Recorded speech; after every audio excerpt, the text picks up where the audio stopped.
Good morning, BRCC family. So today I'm going to talk about having a pure heart and a pure mind. A couple of days ago, I was cleaning out my purse, which I know the male viewers aren't going to be able to relate to that, but I was cleaning out my purse and I had receipts, ticket stubs, there was some gum wrappers, some trash, there was a safety pin. I had gone to the home goods store recently and there was a measuring tape in there, just all this stuff that had been accumulating. So though you might not be able to think about what's in your purse, think about a backpack, a work bag, maybe the console in your car. Growing up, we had a drawer that was the junk drawer, and when you didn't know where to put something, it didn't have like a real place, you just kind of threw it in there, and after a while it needed to be cleaned out because all that stuff starts accumulating and it accumulates quicker than you realize. And it made me think about Proverbs 29. It says, "Who can say, I have kept my heart pure? I am clean and without sin." And if we're honest with ourselves, none of us can say that statement truthfully. None of us have a pure heart and none of us are without sin.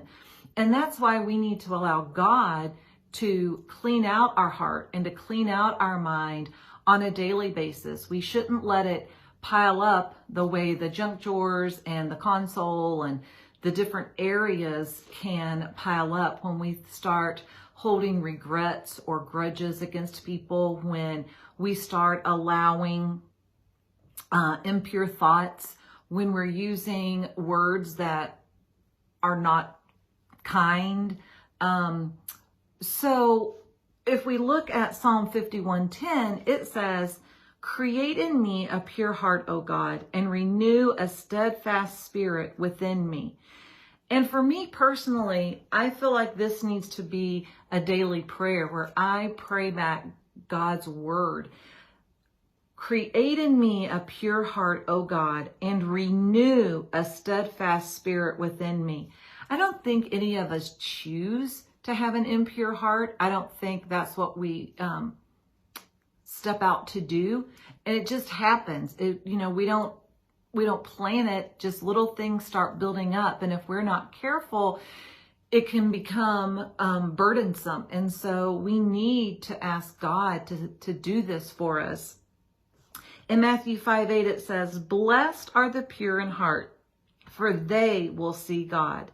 So we need to go to Psalm 51:10, where we ask God to create a pure heart in us so we can have the blessing that's promised in Matthew 5:8. Blessed are the pure in heart, for they will see God. So I just encourage you that in all the stuff you've let pile up, that you get rid of that and that you work at daily seeking God and asking Him to purify your heart, purify your mind, and allow yourself to be blessed.